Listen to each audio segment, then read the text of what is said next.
For many years, the Silverstone circuit has been the home of British motor racing. Although it has had many layout changes in recent years, the former World War II Royal Air Force Bomber Station is still a widely recognized course known for its speed. However, thanks to the power of iRacing, the SRF Weekend Warriors have turned back the clock to 2008. Are you ready for a blast from the past? We're about to find out on the iRacing Esports Network and the Global Sim Racing Channel. Good evening, everyone, and welcome to today's coverage of the SRF Weekend Warriors, sponsored by Sim Stickers, for round 5 of the season, from the virtual historic version of the Silverstone circuit in Silverstone, England.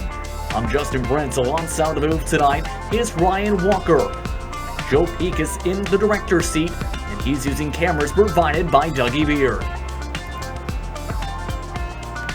Now, what's the best way around Silverstone? Let's take a look at a GSRC lap guide to find out.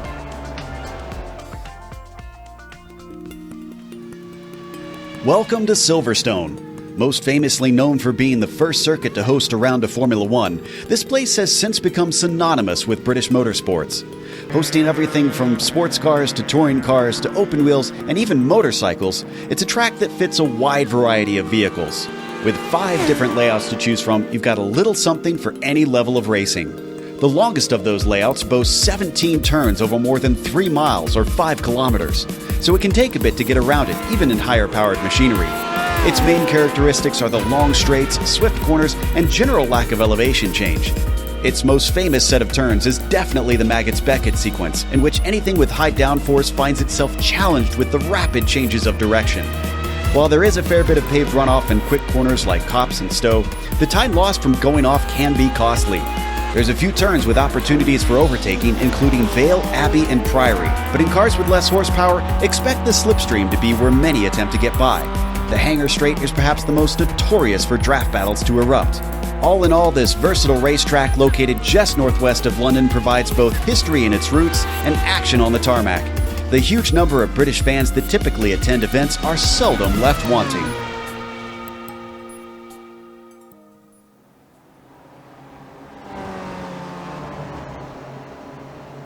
Let's look at a GSRC lap guide for the best way around Silverstone circuit.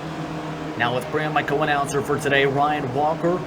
And this circuit is the 2008 historic Grand Prix layout. Let's talk about this racetrack. Your thoughts, Ryan? It's one of my favourite tracks in the iRacing service, and for me, I prefer it over the newer version of Silverstone that's been released just recently, or not so long ago. Today we'll be using the historic layout, the 2008 layout.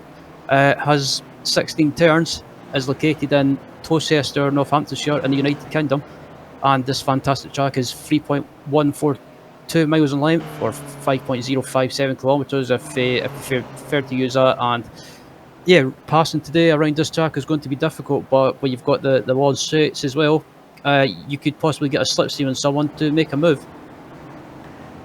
Yeah, lots of opportunities potentially for slipstream, especially with these race cars. You see many of them already in the midst of qualifying. Before we get to the championship standings, I'd like to remind you the Weekend Warriors Series is brought to you by Sim Stickers. Whether it's button boxes, steering wheels, or keyboards, they have you covered. And now, if you use the promo code GSRC10 when purchasing, you can get 10% off of all orders for the whole season.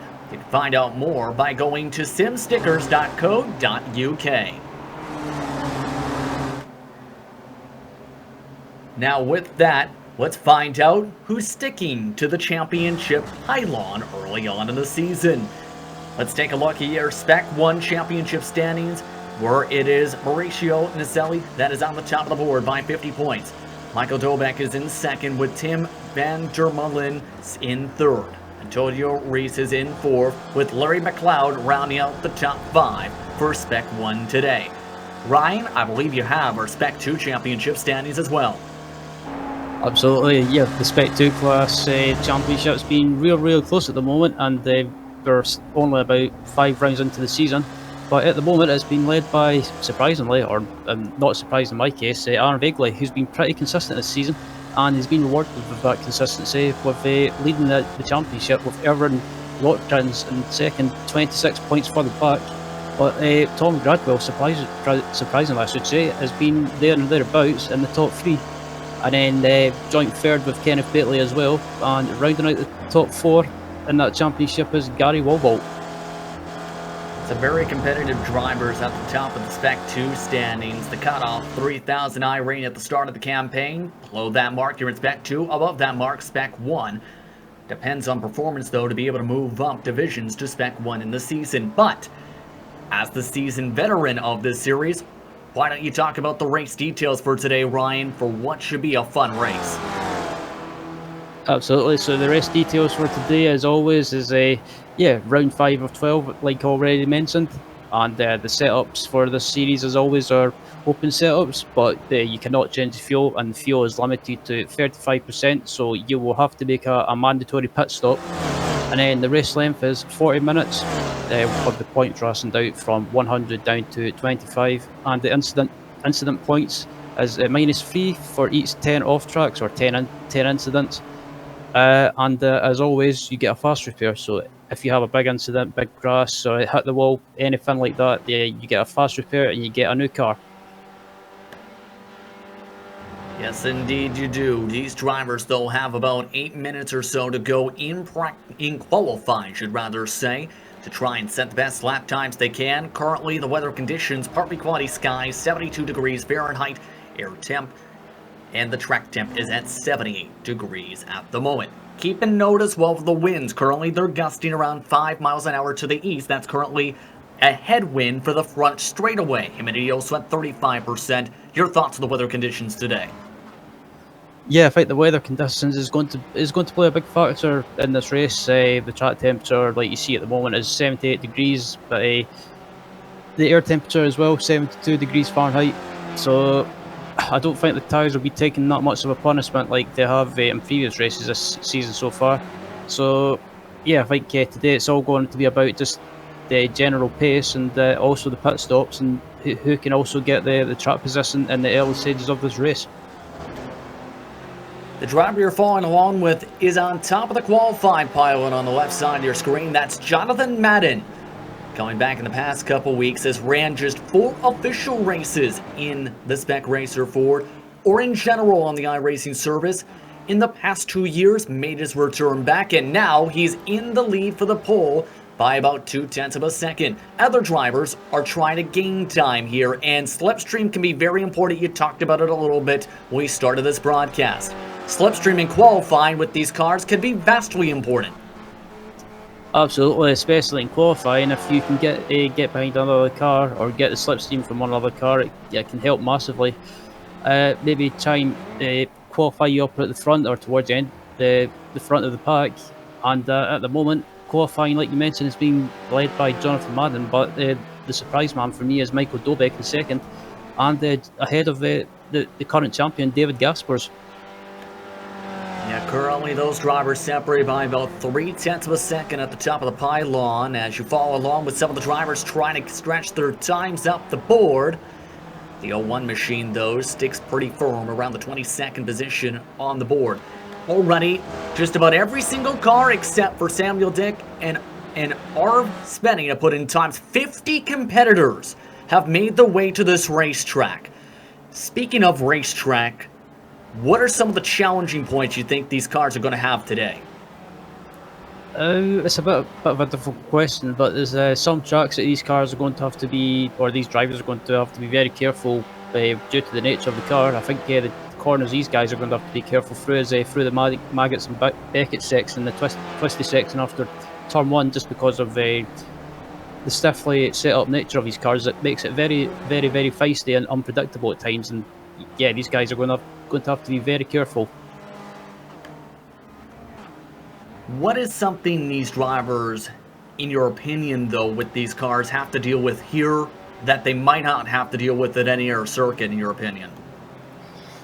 I think because of this track and also the slipstream nature of this track as well, these guys are going to have to be very, maybe think a lot more, maybe not try and battle straight away, maybe try and settle into position, and they think of the long game and also think about the strategy they want to use. Maybe some drivers will try and go as long as possible. Other drivers might try and try a different pit stop strategy, like we've seen in the past or seen last week. We've seen Michael Shaw use the Stevie Ray pit stop strategy, and it seemed to pay off with him finishing in P6.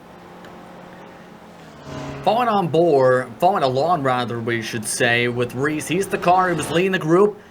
The driver who just went off the grass was the man he was helping this entire qualifying run, and Jerry McAreevy, who moved up 3 positions in the slipstream of this white and pink machine.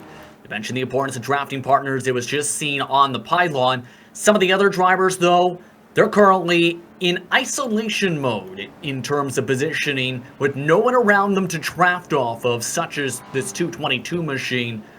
At this point, what's kind of the focus if you were basically on your own in qualifying, knowing you might be down in track position, in traffic, early? From my experience of racing in the series and with this car, I think if you can't get a slipstream off someone, especially around this track, you're kind of in no man's land in a way, and you'll be towards the back of the pack. So yeah, these guys in qualifying as well, they have to think about how they're going to approach qualifying. Do you want to try and get a slipstream off someone, or is it just basically set a lap and see where you end up qualifying and just see how it pans out in the race? Taking a look at a massive drafting train, Rockrin's among some of these drivers. He is up to 4th position at the moment. However, was about 4/10 off his quickest time. His quickest time at 2:07.70. Quickest top of the board still from Madden, who is also quickest in practice. Caspers is also in this group, still in the 20.7s at the moment, while Bob Kern is chugging along in his yellow and blue machine. Under 3 minutes to go in qualifying here, about a lap and a half to 2 laps for these competitors, give or take, to get around the racetrack. Who are some of the drivers we should keep an eye on today with this type of race, Ryan?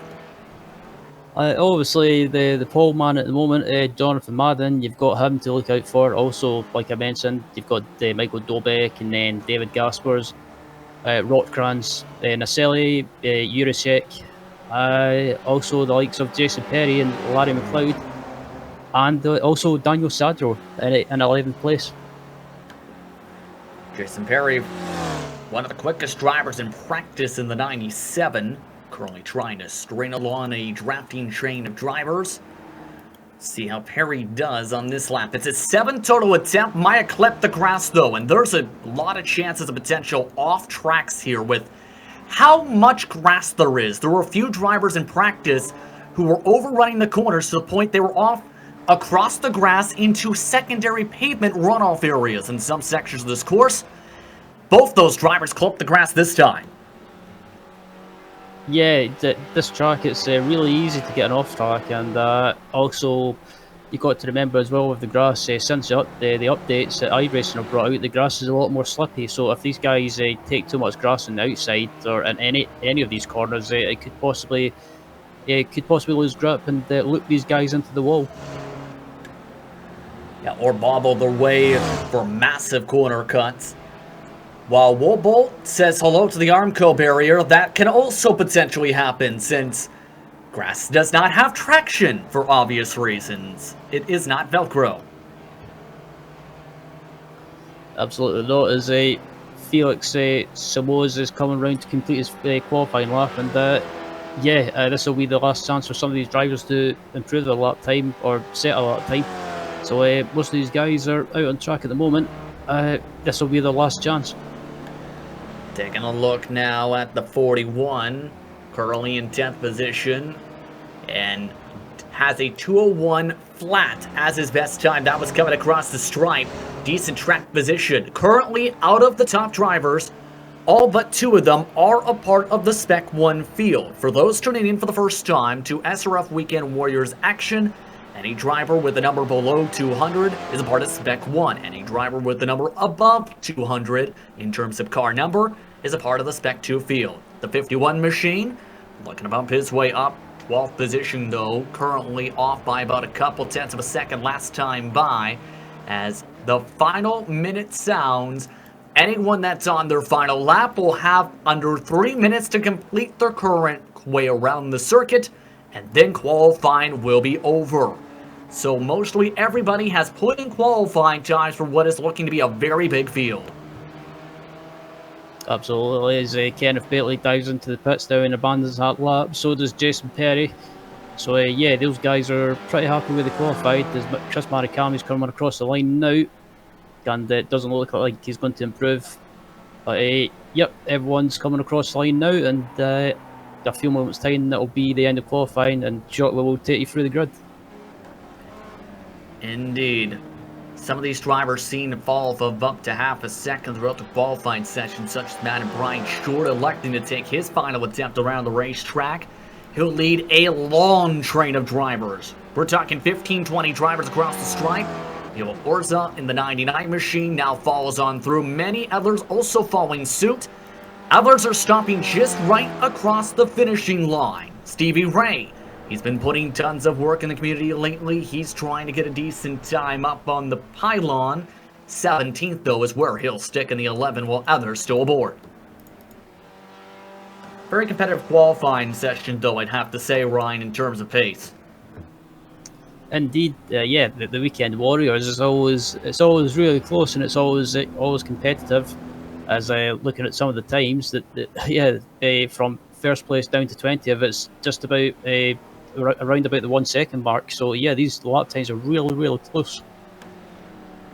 Last of the cars making their way across. They still have about 1 minute and 10 seconds. Simon Mayer coming across the stripe is deep in the field. Does have a bit of damage though on his machine.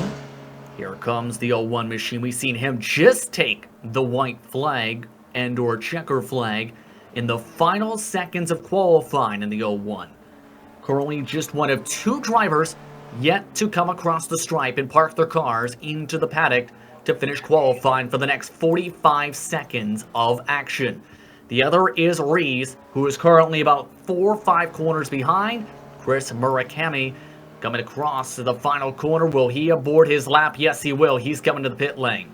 So that just Rees as the only car left. There may be enough time for the 7 to put in time. Habcon confirmation, he has indeed taken the checker, meaning everyone is done qualifying. Time about to wrap up for the session. Ryan, your expectations for this race?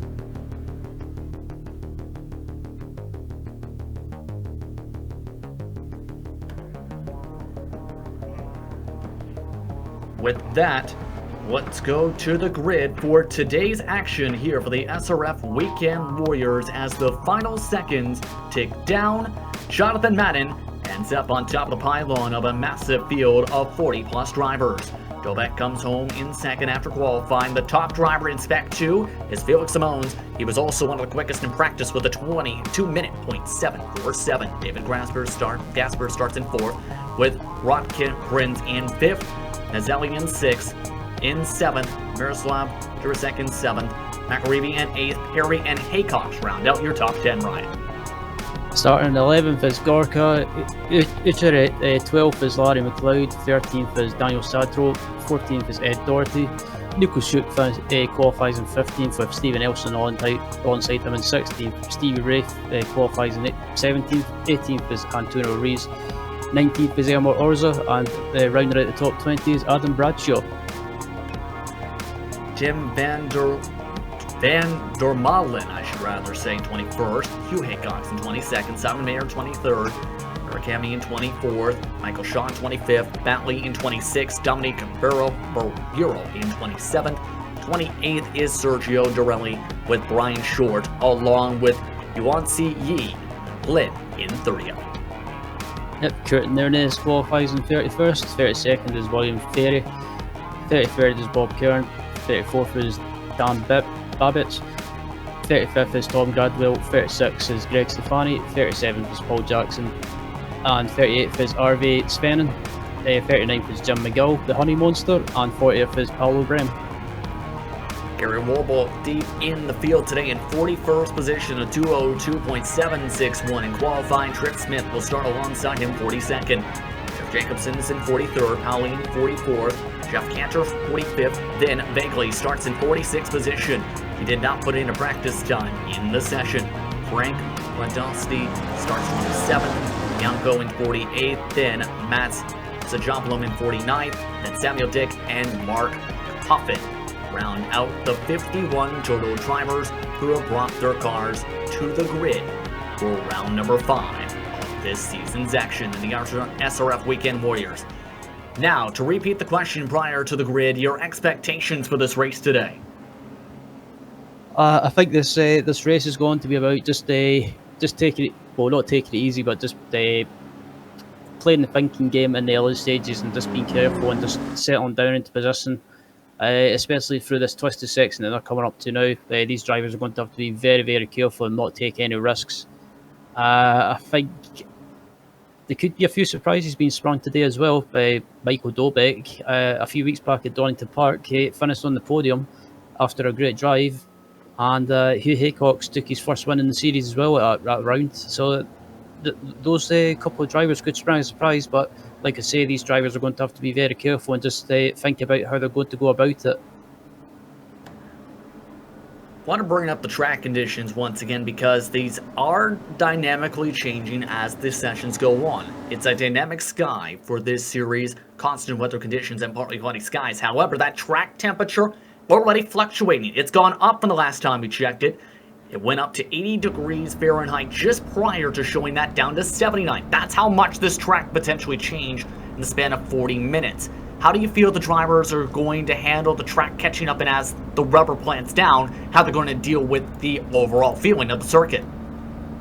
I think the drivers, the track temperature fluctuating and going up, and I think these drivers are going to have to, in a way, look after the tyres as well, not be too aggressive on the tyres. With it being a 40-minute race as well, these drivers will probably have to look after them. And there's a lot of things for these drivers to think about. So it's just about how do the drivers go about it? Do they go aggressive really early, or do they try and just take it easy and look after the tyres and at the start? Still about a few more corners for these drivers to go through before they get the green flag here. We already talked about Jonathan Madden and some of his success. Of course, coming away with the max points day in the last round. Who else do you feel we should watch in the early going into this race? Yeah, I'm just looking further back down in the park as well. But it's a good question. I think the driver to look out for possibly could be Miroslav Jurasek. He's normally one of the drivers it's worth keeping an eye on. But also you've got the likes of Daniel Sadler as well down in P13, which is a bit unusual for him. But he's normally the driver that makes places up during the race as it goes on. But as come around the final few corners, we'll be getting underway soon. Drivers making their way around left field and heading towards Woodcote as the safety car makes its way through the grass into the pit lane. Jonathan Madden brings them to the green flag. Engines in full bloom. We're underway from Silverstone.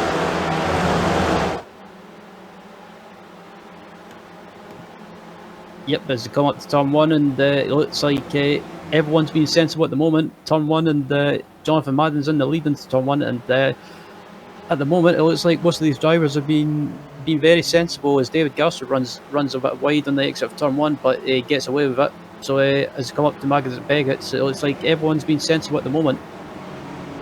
Everyone's sorting themselves out single file for the most part. They're double file about 15th, 16th on back. But many of the leaders already getting into a good rhythm. Madden with a good start. Dobeck in second. Simone's in third. Gaspers and Rotkrins round out the top 5 in the early going where they started this race. Just take a look though with the slipstream effect. Some drivers are already taking peaks. You see right now Ian Haycox getting passed along. McAreevy able to snap left as he goes sharp off the racetrack. Loses control in Stone. Yeah, I'm not sure what happened to McAreevy there, if he had contact with Ian Haycox or not, but it looks like, someone's off in the background as well, as couple of drivers are making mistakes already, so everyone's starting to battle it out. Dan Babick was the other driver you see in the backdrop going off. The rest of the leaders, though, in nice calm control. Gaspers trying to go up to second. already made the pass on Simone in the past few moments. He'll make a pass heading through Priory as they head through to Brooklands. Here's the time for third. Domek's forced to play defense. Simone really bounces around, holds onto his blue and white race cars. They fight now behind number 4. Yeah, David Gasper's not messing around and already up into second place, but closely followed by his fellow German Michael Dobek in third place. And always the triple two car, I should say, of Kenny Batley has had issues, and it looks like he's been spun around. Couple drivers with some early trouble in this race. Remember, they do have a fast repair available. However, the potential of an early stop may put you behind the 8 ball. Everyone fighting, meanwhile, to get themselves some positions. This is a scrap hard right behind for 4th. Simone still leading this group. Then you have Eurosec currently in 5th. Then Grotkrins has dropped down to 6th. Jason Perry, along with Nazelli, in this train of machines, all covered under a blanket. You can see down the Hainer strength, though, how much the slipstream can come into play with these SRF machines.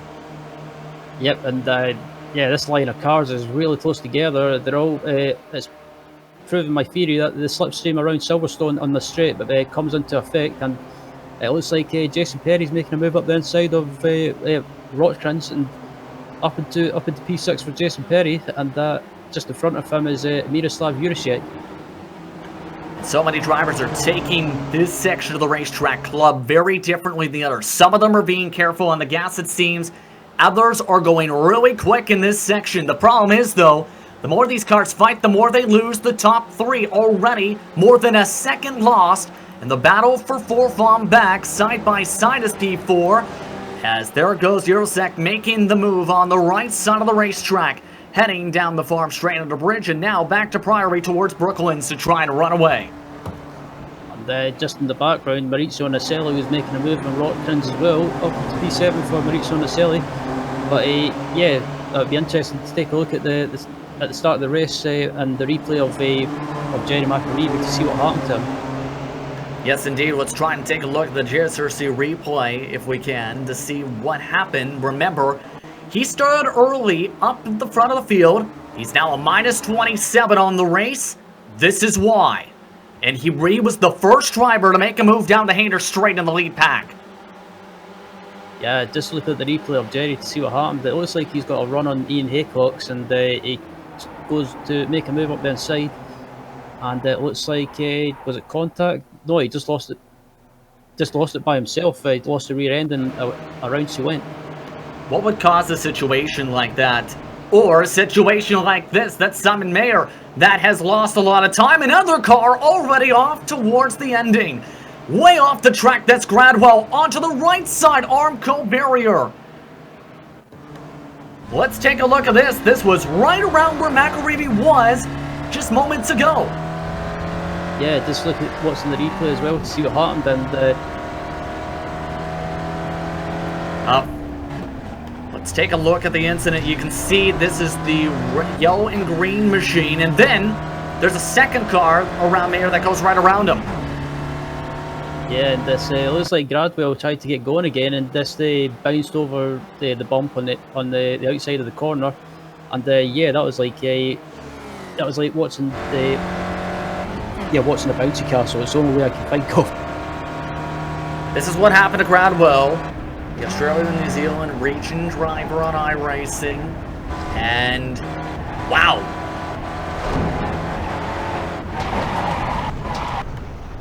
Looked like he was going to go wide, and then he realized there was going to be a car there. Yeah, it looks like Gradwell just turned in and understeered wide, and unfortunately, he seen Mayer in front of him and had to dodge him and take avoiding accident. But a good avoiding accident by Gradwell managed to. That was perfectly avoided. Top 3, meanwhile, have ran away and then some from the rest of the field by more than 3 seconds. In this group, it is Madden leading them. Gasper's in second. Then you have Dobek in third. None of these drivers have really fought since lap 1, and they have been able to outpace the field by from a tenth to a full second quicker, depending on how the battles are shaped out. Gasper's, though, trying to take a gasp about the inside, going through Maggots and Beckett's instead. He has to keep inside single file, really trying to push hard into Maggots that time. Yeah, I was watching Gasper as well. He took amazingly loads of speed through that the entry of that twisty section, and I managed to close right up on Madden. And behind these guys as well, Michael Dobeck is just keeping Watson brief. Spec 2 class leader now makes another move for 4th position. And Simone is really looking impressive today. Yes, he's right now scrapping a lot and having to play defense a lot, but shown good pace. Jason Perry loses a couple positions in the process of the pass as they make their way through Club once again. That blue and white machine is not afraid to push for positions. Neither has been Jason Perry. Yeah, absolutely. Samoa's is a P4 at the moment, but he's being hounded by Urasek, Perry, and Rocktrans as well. And in the background, Maurizio Naselli is under attack from Ian Haycox as the battle for the lead's going on at the moment, and I think we've got a change. Madden playing defense. Gaspers trying to take it the long way around Brooklands. The one machine, though, much wider corner exit. Madden with the preferred line as they go through left field once again.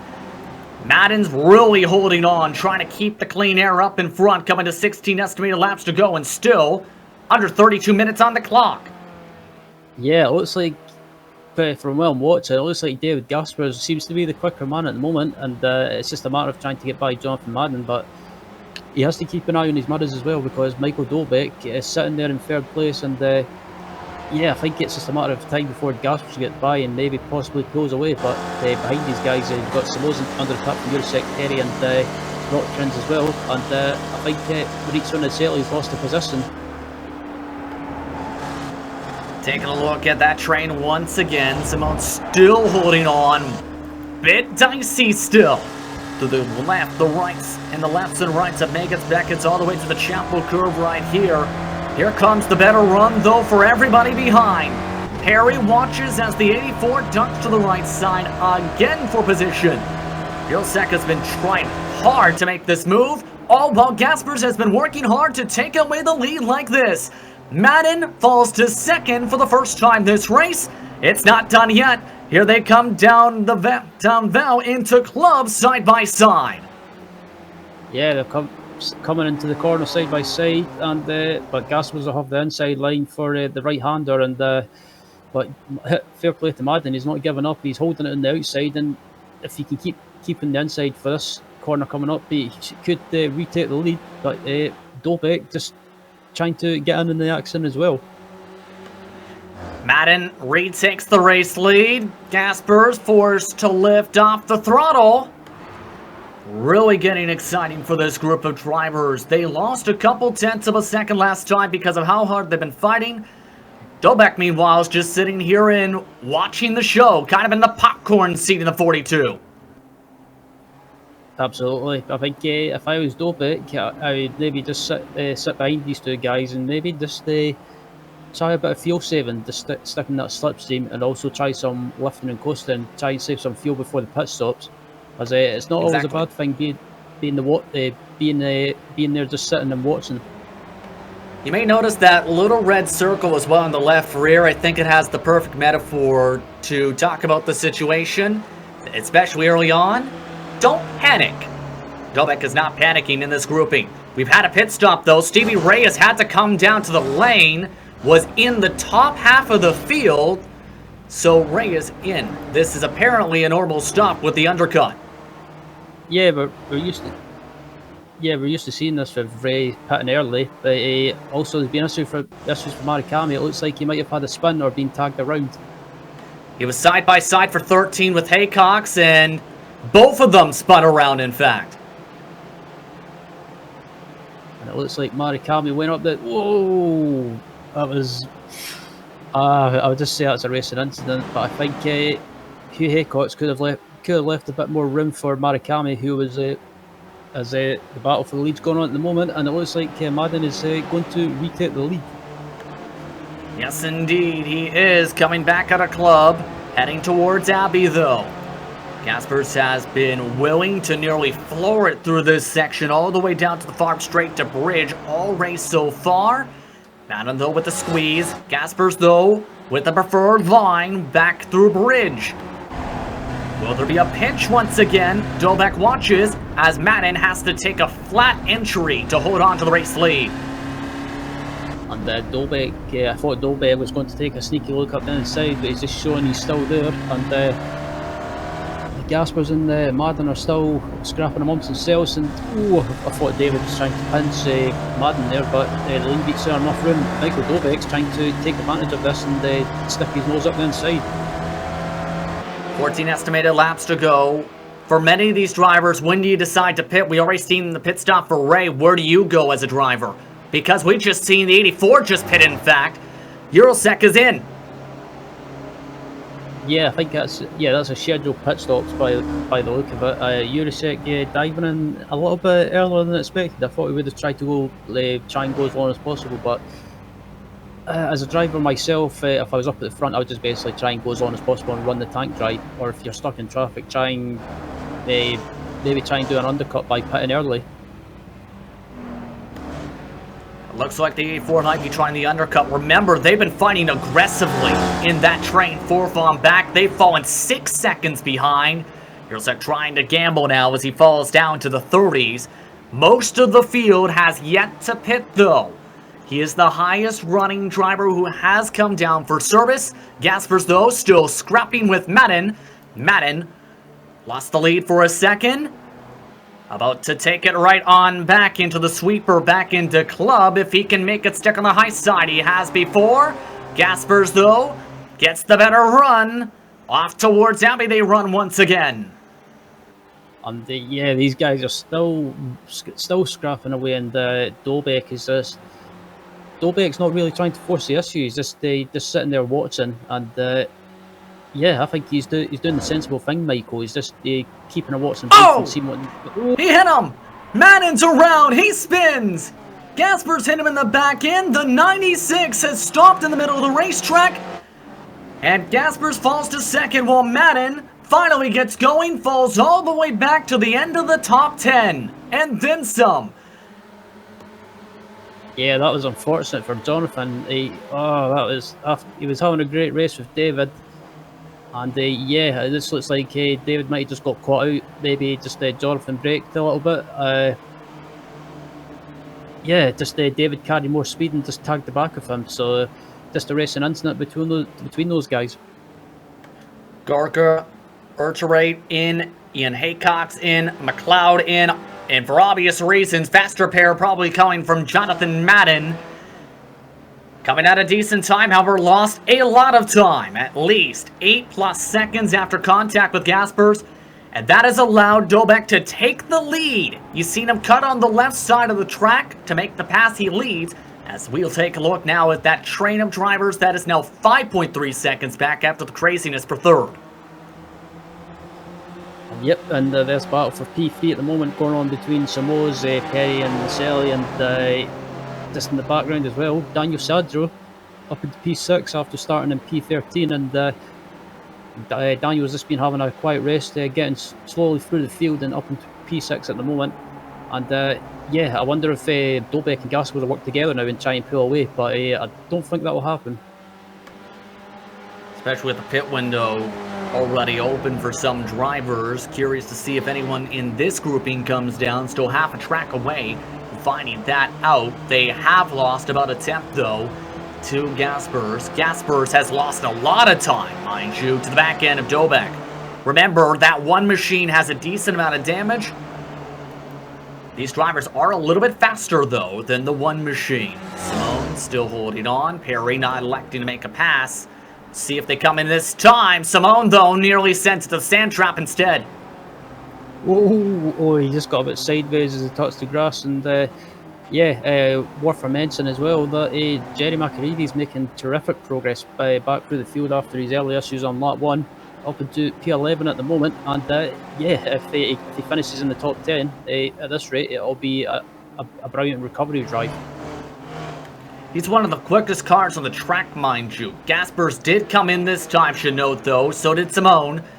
And this shouldn't be a surprise because the damage, take a look at how much the front may look a bit crumpled up from your view here. You can tell that that car was hurting aerodynamically a little bit because of all those scruffs. Absolutely, and also if these Spec Racer Fords, if you get a slight bit of damage on them with regards to the aerodynamics, it'll hamper you in a straight line. Exactly, and that was hurting him significantly. Gasper's off and away, 12.5 seconds in the pit stalls. How he cycle out compared to Eurosec, though, he will come out in front of him by about a couple seconds. Simone, meanwhile, will come out a decent little bit behind Eurosec, in fact. Eurosec is now net second out of the drivers who have hit. Iterate is in net third position. Simone is net fourth. About half the field has now ducked down for at least their scheduled pit stop. And the question is, what does Michael Dobek do? Does he come into the pits at the end of this lap in reply to David Gaspers, or does he try and go try and go as long as possible? If I was Michael Dobek, I would maybe try and pit at the end of this lap and try and maintain the position in front of David Gaspers. See if that will come in. Mind you, by the way, some of the other drivers to keep in mind, one of the Spec 2 drivers in Rockrins, rather, I should say, is currently in the class lead for that. You see him 5th on your timing pylon at the moment, 13 seconds back of the race leader. He was a part of that lead group at one point until that damage popped up on the race car from some of the incidents we have seen on the screen of the 969. That is affecting him a little bit before his scheduled stop. Yep, Rotkrins, yeah, it looks like he might have just got hit big time up the rear. It's Michael Dobek crosses the line and decides to go for another lap. So it looks like Dobek is trying to go as long as possible and stretch out that fuel. Lynn and McAreevy have ducked down this time by from 10th and 11th position on the racetrack. So there's their scheduled service. Hugh Haycox was able to really charge his pit entry as well to drop up to them despite significant right side damage from the door-to-door contact we've seen about 3-4 circuits ago. So at the moment, out of the race lead cars, the top 11 have yet to pit on the circuit. Yep, so it looks like everyone that's basically at the front at the moment is not pitted and decided to do the long game strategy and just stretch the fuel out. And yeah, I think if I was Dobek, I would have pitted right now and replied to David Gaspers to try and maintain that chart position, because at the moment we know what David Gaspers is like. In clear air, he'll be trying to go as quickly as possible. Absolutely, and mind you, Gaspers is 0.8 of a second ahead of the next car for position net. The train for second, meanwhile, is still following along with Jason Perry leading this grouping. They've actually gained a bit of time after what happened to the rest of the lead group. They've gained about a second or so in the past 5-6 circuits around the racetrack as well with the pit window, so they're closing just slowly but surely, this group, and have actually picked up a strangler, so to speak, the 51 of Sadro. Yep, Daniel Sadro just been up to P4 now, and he doesn't seem to do that well in qualifying for some reason, but in the race he seems to get it together, and seems always been consistent. Jason Perry runs a little bit wide and manages to get it hooked back up, and will these guys dive into the pits or go around for another lap? Because it looks like nope, none of them pit. So these drivers going all the way until the tank is empty, it appears. Top 4 stayed out. So did 5th position in Rotkrins as well. There is a secondary train of 3 drivers, should note. That is currently 7th, 8th, should say 6th, 7th, and 8th as well on the circuit. Taking a look at those drivers. Tim Van Dermelen currently leading that group in the orange and blue Simulcube machine. Then you have the white and blue Dorelli. Then you have Ed Dorothy in this grouping. One thing to note with the 94, he's had some interesting moments in that last car in this grouping and a bit of aero damage on the race car and bodywork damage. At one point, when sliding off into the grass and missed a whole entire corner, was able to keep the car going because of runoff space, and now he's running off into the grass in the backdrop of the R2. Yeah, In fact, he's in the grass hard. 94's around.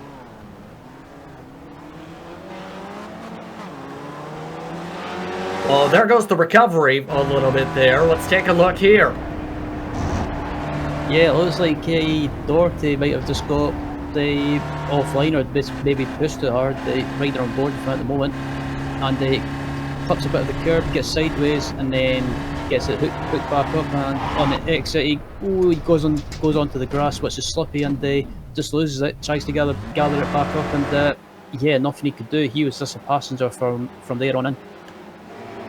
Doherty falls right into the middle of the pit stop driving sequence members now after that spin.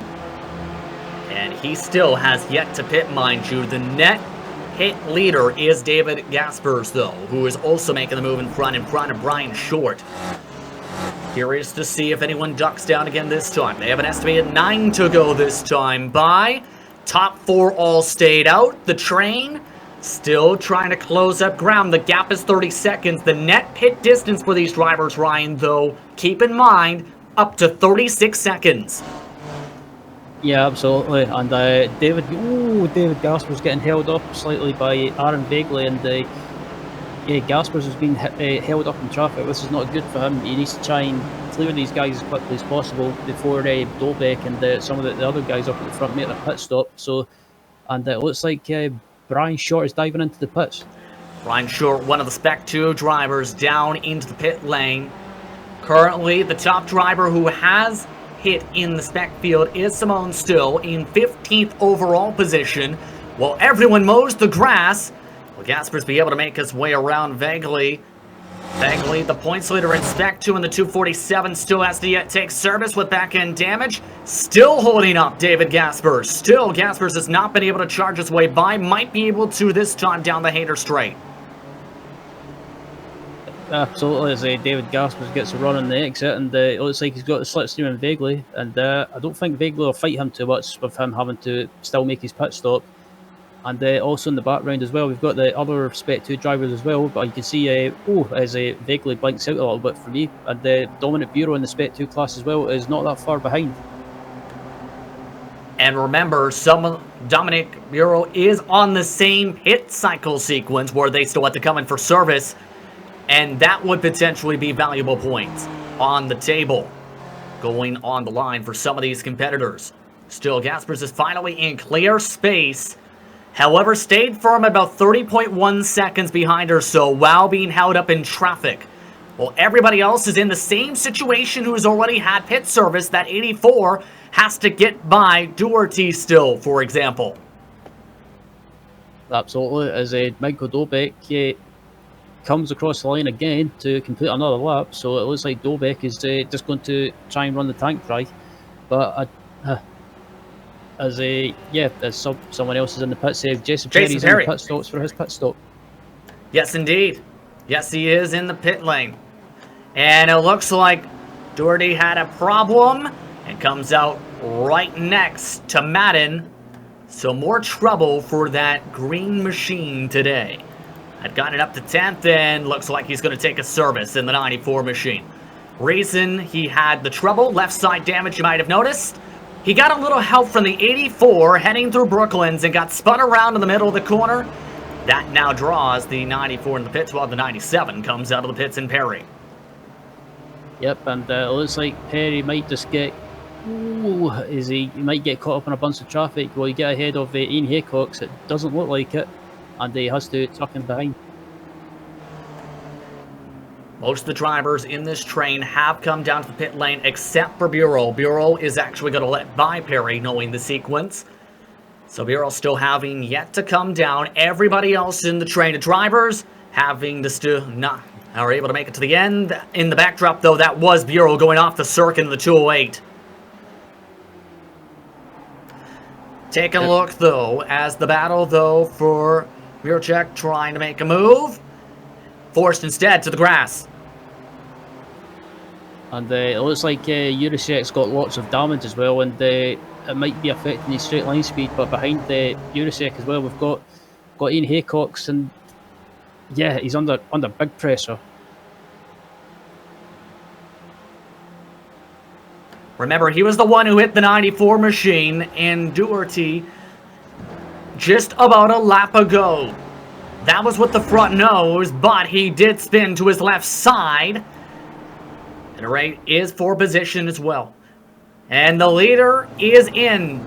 Dobek is in from to the pit lane. Yep, and this is going to be really close with him and Gaspers. It's all depends if Dobek can get his pit stop right and hit his marks. It looks like he's going to hit his marks, and yep, spot on. And it depends how. Yeah, I think Gaspers is going to get ahead of him by quite some time. Gaspers passes by everyone in the pit lane by a significant margin. Yes, Dobek with the quicker pit stop in the quicker lane delta, but Gaspers with the quicker pace broke the toe of everyone else by 3 seconds. And now, because of how long they waited on the pit sequence, lost a lot of time. Pardon me, Dobek currently right up along with Gaspers, should say. The other driver, Nastelli, was the driver who was falling behind in the sequence.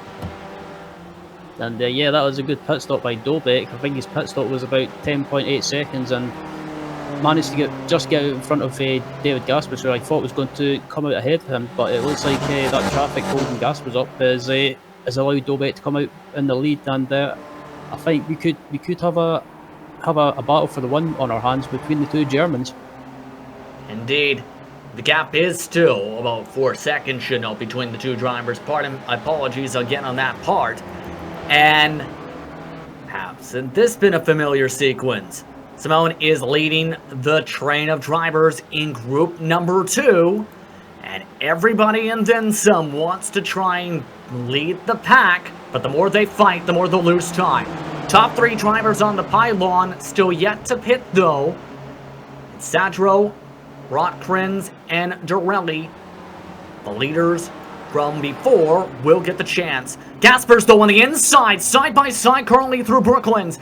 Dobek trying to fight on the outside. Gaspers now up to the lead. Here comes the dive back by the 42. Dobek with the preferred line through left field retakes the lead. Yeah, this battle for the lead is going on at the moment, and excuse me. Yeah, Dobek's not one, or he's not giving up at the moment. He's not letting David Gaspers get by that easy. And I think if I was Dobek, I would maybe just try and stick with Gaspers and try and use his slipstream to keep up with him. And but also on the other hand as well, they've got to watch out for this pack behind them. That's not that far behind. Absolutely right now, as we take a look at some of the drivers making their way around the corners. Sadro is having amazing fuel mileage, should note. He is the only driver not to pit, but they still have to somehow make it 5 laps. It may take a miracle, potentially, for him to make it to the checkered, yes, on 1 tank, but it is doable for him to have decent track position.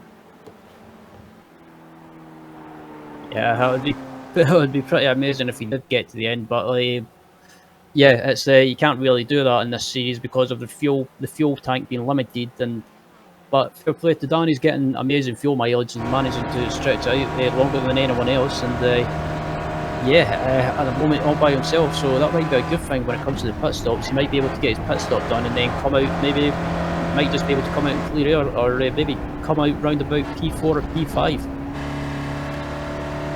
By the way, as this is going on, the net race lead is still scrapping. Gaspers and Dobek are currently still fighting, but Dobek still falling along the draft, just about 24 seconds behind the 51 machine. Sadro,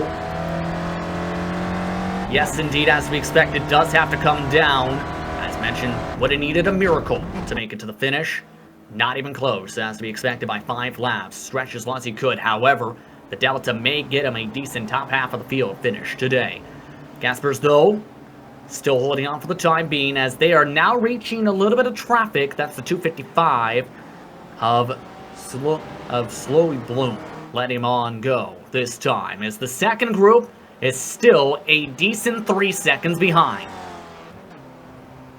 As yeah, the two leaders come across the line, and Gaspers in the lead at the moment. They've gone away a little bit from Dobek, but yeah, as Sadro makes his pit stops, that'll put Gaspers and Dobek back into first and second. And at the moment, Sadro's coming out, and he's not going to be far behind these two guys. We could Yeah, that was a Yeah. really short stop. So that could be. I'm not sure if he didn't put enough fuel on, but if you're on for a freeway scrap for the win, then this is going to be a great drive from Sadro. That was a lot less time than I think both of us expected. Just 8.8 seconds in the pit box in fuel. 31.1 seconds the pit delta, including the time in the lane. That is going to be a curious question if he'll be able to make it to the end. Only has to have enough fuel for to make it about 4.5 more circuits estimated in the next 8 minutes. Make it now a 3-car scrap for the lead because of that, while everyone else scraps behind. Yep, and yeah, these guys have to watch as well. They don't scrap amongst themselves too much at the moment because looking behind them, they've got Samoa's, Urasek, Utrecht, and Haycock's, and a few other cars closing them down slowly. So yeah, this pack could be building up quite soon. It's a possibility with them still separated from the lead to the head of the group by 2.7 seconds. Currently, they make their way underneath the bridge. While the leaders try and slide, a bit of a slide behind. There goes the 84. Urasek hitting the wall. Has to get it back off and going. Off and away he goes. He did not use his fast repair, mind you remember, with the early stop, so he's having to deal with the damaged car in the first place. Now he's lost the track position. Yeah, that was unfortunate. And trouble up in front of them. Off. Gaspers ended up getting hit. Gaspers slewed around through the field, snapped across the 42, and a hit happened between second and third. So Sadro, Dolbeck, and Gaspers now with significant damage after the one mistake Gaspers has made all race comes in here. And it was like I said before, these guys can't afford to scrap amongst themselves too much because there's a pack closing them down, and it looks like Gaspers gets sideways. And Dolbeck's done so well to avoid Gaspers, but gets tagged a little bit by Sadro from the rear. Remember the saying, don't panic on the back of Dolbeck's car? Now it's the time to panic because the Spec 2 leader in the race is now the overall leader. Simone now leads the race after having a stellar run in the second pack. Now he looks to hold on for the next 6 minutes. Dolbeck's still in the trap, but everybody else is still 1.5 seconds behind, with Ian Haycox leading the second group. And it's like I said before, Justin, these guys can't scrap amongst themselves too much, but that incident, what it has done is it started to slowly or close this pack up and bunch them up a little bit. And you know what, if you've got a battle like this for the win going down in the final 5 minutes, then bring it on. Get your pom-poms up. This could be a crazy finish. Simone looking to try and hold on still. Dolbeck losing time with the major rear end damage. Haycox and Iterate are basically dealing with somewhat clean race cars behind them. Then you have Gaspers with significant back end damage. Nastelli currently has a clean race car as the class points leader for Spec 1. And then the next car back for the Spec 2 drivers is all the way back in 19th position, by the way. Antonio Reese is holding on to that spot for comparison's sake on the pylon. Check that, Rockrins has been able to get to 18th position with his pit stop sequence. And yep, and this battle up at the front as well, Michael Dolbeck's falling back a little bit to 7/10 of a second behind Samoa's, and Ian Haycock's up in the top 3 as well. And yeah, it all seems to happen this season so far, that everything just seems to settle down that halfway through the race, and it all kicks off in the closing stages. And at the moment I'm watching Michael Dolbeck, and he doesn't seem to have an answer for the leader, Samoa's. Iterate still holding on to the drafting group now as the gap has closed. It was as much as 5 seconds between the lead pack at one point. Things can change in the blink of an eye. We've seen how much it changed with the pit stop sequence and the incidents. And now, 2.5 estimated laps to go, and Haycox is around.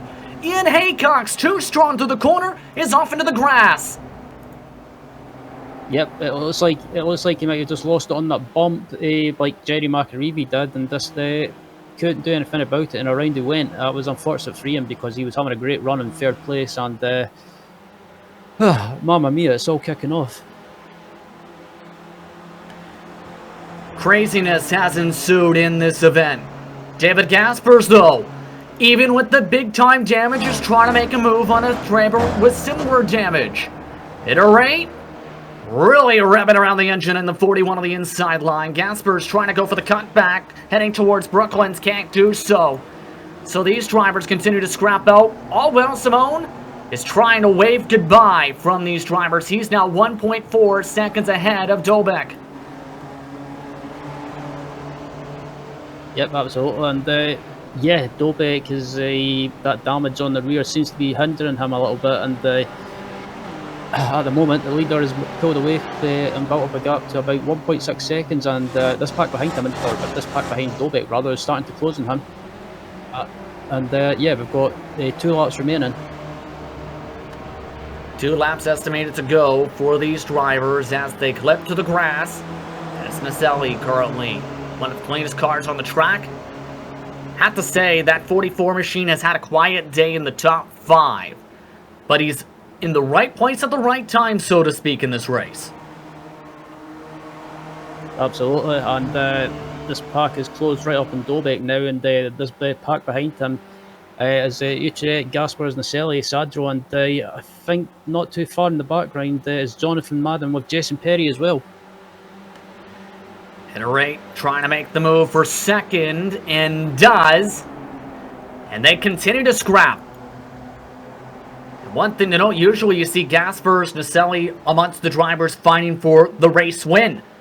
Instead, they're currently fighting, potentially, at the very most, the second step of the podium. They have, these 2 drivers, made podiums together multiple times this season, twice to be precise, including last round, where it was Gaspers and Naselli in order, 2nd and 3rd, in week number 4 competition.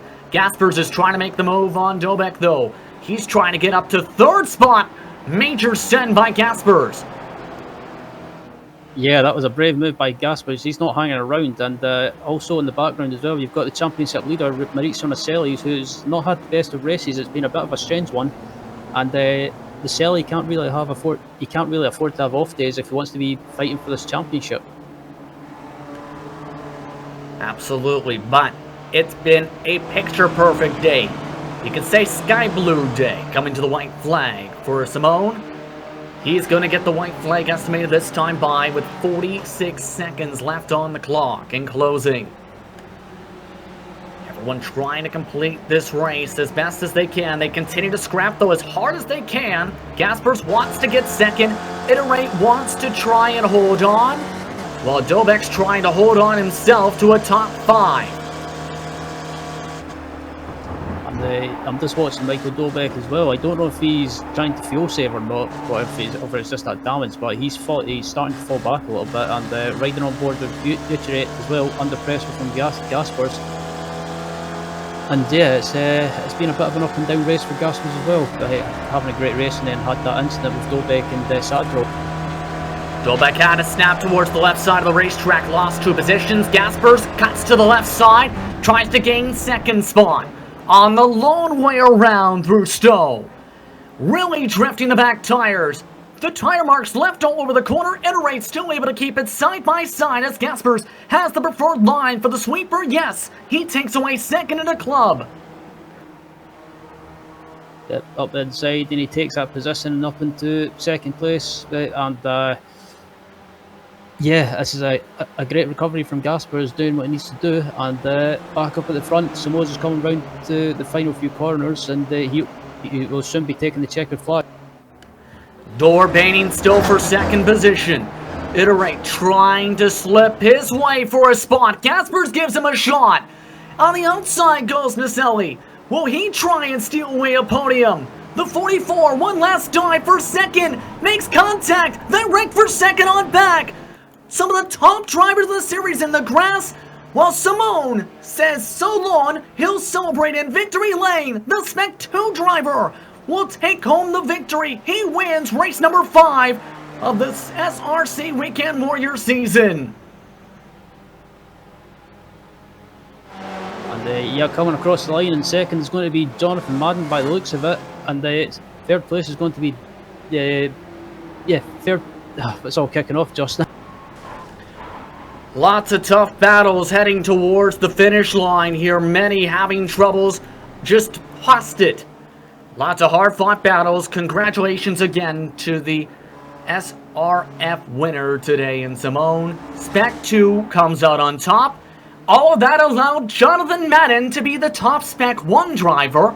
And all of this quietly seen Rockrens get the second step of the podium for Spec 2, while P24 in the midst of a scrap for just outside the Spec 2 podium for some. And for others, valuable points for Spec 1 across the stripe goes those drivers. Kern and Batley holding on amongst those drivers. Let's take a look at the GSRC replay to see what happened in this final sequence, because this might have points ramifications. Many drivers fell from the podium to the back half of the top 10 from this. Just watching the replay now, and it looks like Gaspers and he was getting a bit argy-bargy and tried to do the cutback, and it looks like Naselli tried to take advantage around the outside. And Naselli tries to go for the position and goes for an optimistic move, I must say, and just tags the back.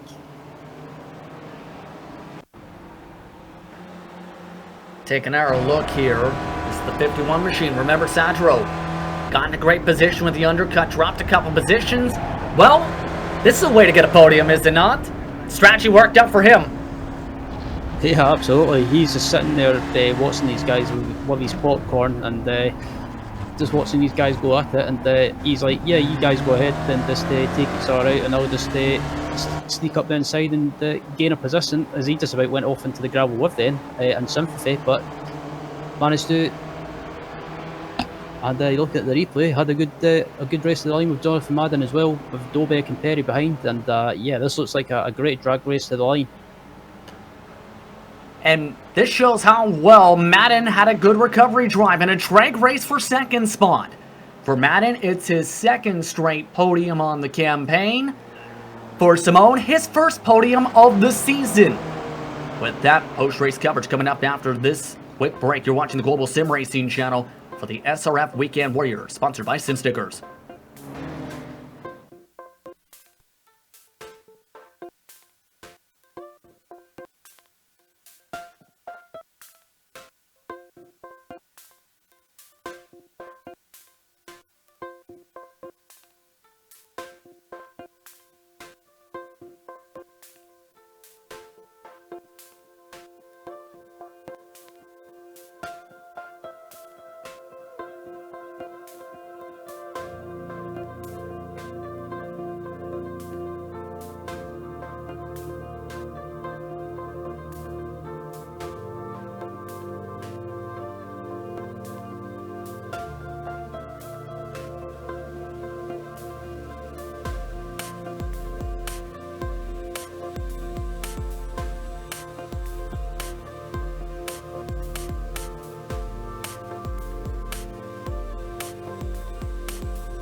What a way to end things off in this race today. Welcome back to today's coverage of the SRF Weekend Warriors, sponsored by Sim Stickers.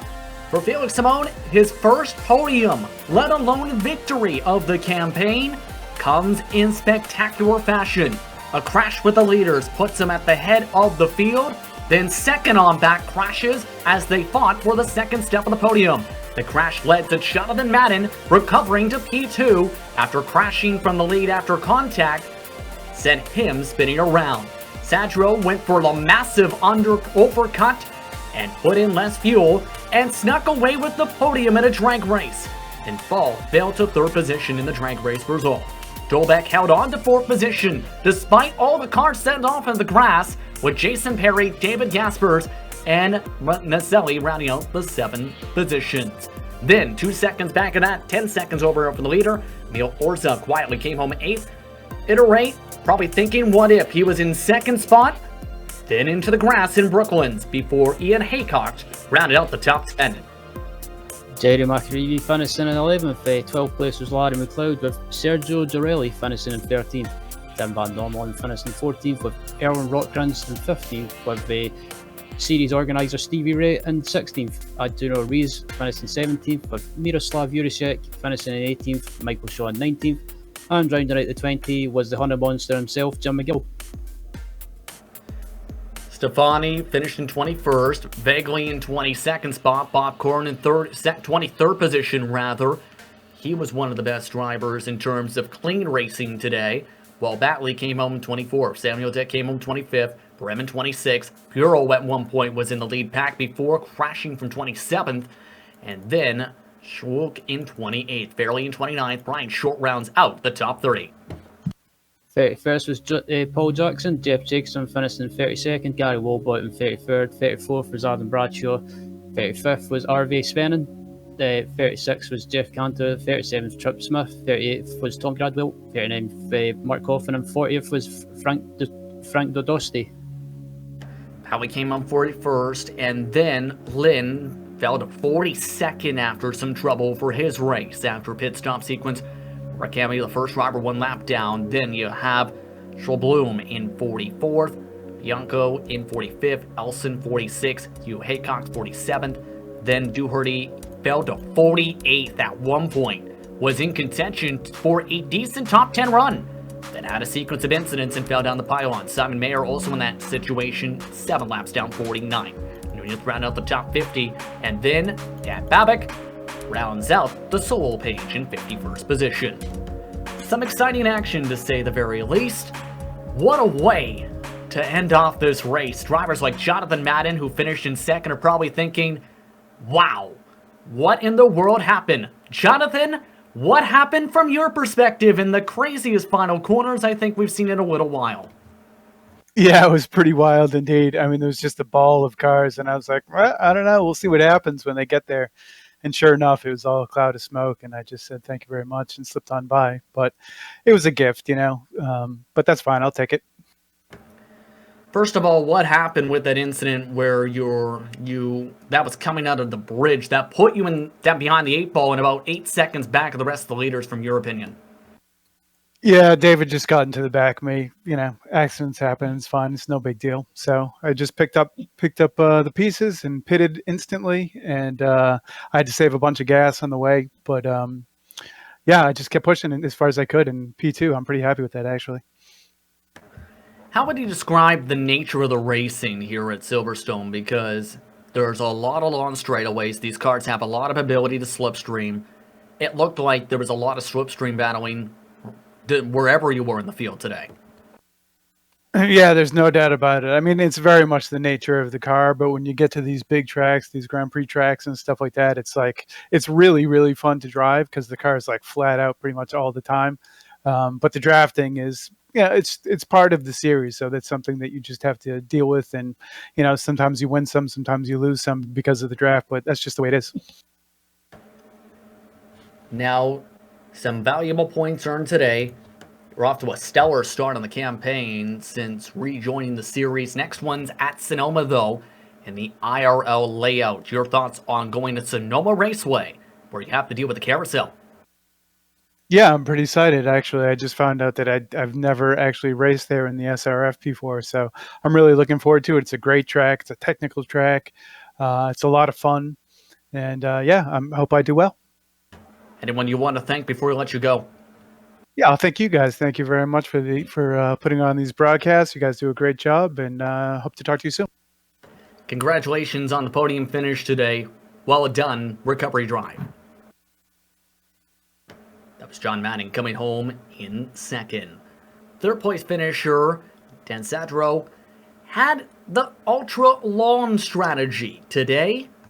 It worked out to a podium. Ryan Walker's with him. Yeah, Dan starting in P13 and managed to claw his way back up through the field up into a podium position. But it might have looked easy, but Dan, from your perspective, it looked nothing but that. Oh, absolutely. Silverstone is a track that it's you can get pack racing, and very early on, we had even when we got spread out, we were in a pack of 9 cars. It was just kind of insane, and then it was kind of a strategy run for me.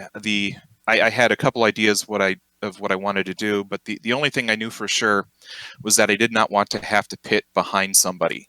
I didn't want to, because I didn't know where everyone else's braking point into the pits was going to be. So fortunately, basically everybody pit in front of me, and I had enough fuel to do 2 extra laps and came out right behind Gaspers and Dobek, and I thought that was going to be an easy podium, but it didn't end up being that easy. Yeah, I mean, after your pit stop, I was kind of expecting you to be kind of further back from David and Michael, but you actually came out right behind them, and it looked like you guys you're going to be battling for, or it's going to be a freeway battle for the win. And unfortunately, it seemed to be, I think David got sideways in front of Michael, and you unfortunately tagged Michael by accident, and it kind of made you guys trip up over each other, and allowed the Samos through into the lead, and they go on to take the win. But did you think you could challenge David and Michael, or was it just a case of see where you end up and just take the points? Oh, I was not planning when I saw how that was going, where it was the 3 of us with 2 seconds in front of Felix. I knew that we were going to be battling. I was not going to settle for third.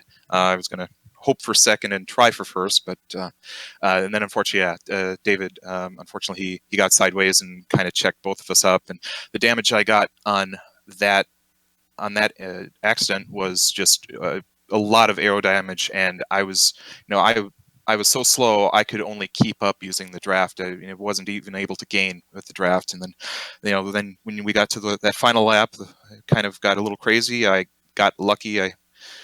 And was able to miss the guys, but I couldn't with my aero damage. I couldn't keep second place. Good stuff, and looking into next week. Are you looking forward to racing at Sonoma, and what's your expectations? I like the track. I really enjoy driving the track. 40 minutes is going to be tough. I don't really have any expectations for myself, except that I'm going to do my best and see where the cards land. Great to hear. Well, but thanks for joining us, Dan, and congratulations again on the third place finish, and we look forward to seeing you on track next week. Well, thank you, and of course, as always, thanks to Steve for putting these on. Great stuff. As that was Dan Sadro, the third place finisher, joining us in the booth, and I have to say, Justin, that race, especially in the closing stages, was just absolutely wild. Yeah, it was a crazy finish to this race. I don't think any of us expected that to flow the way it did in the final portion of this race. Your expectations, though, for Sonoma for the next round for the series? Having raced there in the past and also commentated there last season, I believe I'm actually looking forward to see what the racing is like, and I think we should be in for more of the same. And as always, I enjoy commentating on the series, and it should be great racing. Absolutely. Well, we'd like to thank you for tuning into the SRF Weekend Warriors, as well as to thank its organizers for organizing what is a strong series and what was a crazy race today. We'd also like to thank Stickers for being the title sponsor for this season's campaign. Once again, you can use the promo code GSRC10 when purchasing and get 10% off all orders for the whole season. Find out more by going to simstickers.co.uk. We also like to thank the companies that provide our software and hardware for broadcasted listed up on your screen now. Additional thanks to Jude Milan, who provides her wonderful music. See the screen for how to get a hold of more of her great work. Thanks to the team today in Ryan and Joe. If you'd like to find out more about GSRC, including the upcoming races, you can find it at globalsimracingchannel.com. Or you can check out our social media on Twitter at GSR Channel, Facebook at Global Sim Racing Channel, and Instagram at GSRC_Graham. Don't forget to head over to our YouTube page and hit that big red subscribe button so you don't miss a moment here on the Global Sim Racing Channel. As talked about, the next race on the schedule is at Sonoma Raceway. That'll be at 3:45 p.m. Eastern Time. We also have many upcoming series and other races coming up on the schedule, so check those out as well and mark them down on your calendar. But until next time, race clean, race hard, and we'll see you on the track.